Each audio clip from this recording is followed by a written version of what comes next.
안녕하십니까. 안세 해결의 대표 박정호 회사입니다. 오늘 이제 676강은요.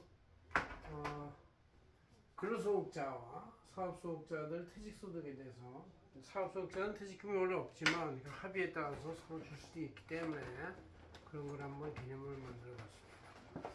자, 오늘 우리 안세정정은 2월 7일자 구정에 나오는 후스의 앞에 표지에 있는 걸 제가 이렇게 요약을 해서 출력해 놨으니까 보시면 되겠고, 자, 퇴직소득자, 뭐 퇴직금, 뭐 이렇게 이제 말을 할 수가 있는데, 임금에 대해서 근로소득자들은 이제 기본적으로 근로기준법에 의해서 1년당 근무하면 31분, 그러니까 한 달치죠. 그러니까 1년을 만근해야 돼요. 1년 내면 이제 원래 근로기준법에서도 지급할 필요가 없어요. 그래서 많은 기업들 중에 일부는 좋지는 않지만 1년 미만으로 계속 계약을 연장하는 경우도 있는 게, 이런 퇴직금을 안 주려고 하는 경우가 있다는 얘기죠.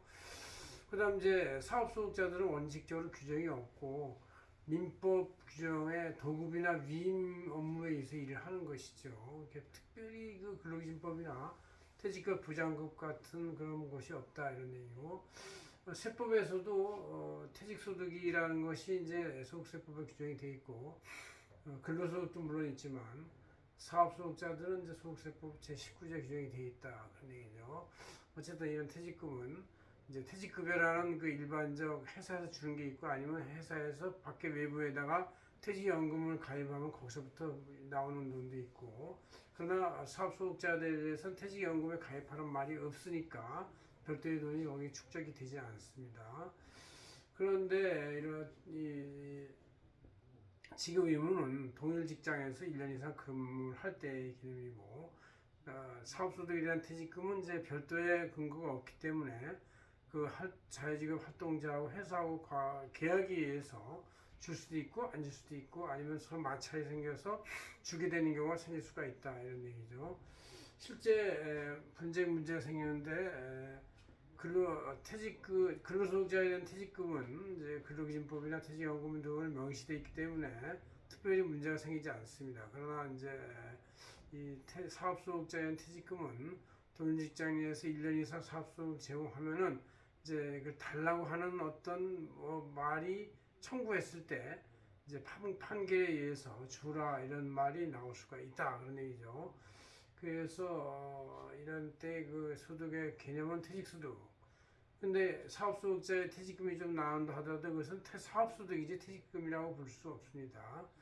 계산 방법은 이 근로소득자의 퇴직금은 이제 일반적인 경우 2011년까지는 원래 퇴직금의 규정대로 그대로 지급하고, 배수에 따라서 3배수, 4배수, 5배수 이런 식으로. 그러나 2012년부터 19년까지는 세법에서 3배수까지만 퇴직금을 인정을 하고, 2020년부터는 2배수까지만 인정을 해서 이렇게 적용한다, 그런 얘기고, 일반 직원은 이제 그렇게 배수 규정이 별로 없으니까 근로기준법을 그대로 적용해서 1년에 한 달치 이렇게 하는 것이다, 얘기죠.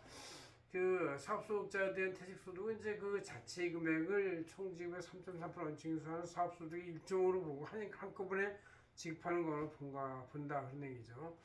이렇게 되고, 그다음에 이제 퇴직금에 대한 퇴직소득세를 계산할 때는 이제 근로소득자들은 업종구 퇴직소득에 대해서 근로연수의 공제가 연당 300만 원이라는 게 있고, 그다음 이제 환산급여에 대해서 3억 원 초과에 대해서 35% 공제해 주는 게 있다, 이런 얘기죠. 그러나 사업소득자의 퇴직금은 사업소득인데, 그것도 이럴 때 이제 사업 총 수입에서 실제 필요한 소요 경비를 뺀 나머지가 퇴직소득에 대한 사업소득이고, 이거에 대해서 세율을 다단계로 적용해서 곱하면 된다, 이렇게 되어 있습니다. 그래서 우리가 그 일반 기업에서 근무하는 퇴직금 근로자, 아니면 사업소득자에 대해서 퇴직금이라는 것이 원래는 이 근로기준법은 있지만 나머지 사업소득자는 없어요. 없지만 1년 이상 해서 사업소득의 활동을 하다 보면은 이제 근로퇴직금의 개념을 적용해서 퇴직금을 청구하는 경우에 이렇게 과세할 수가 있다, 이런 얘기죠.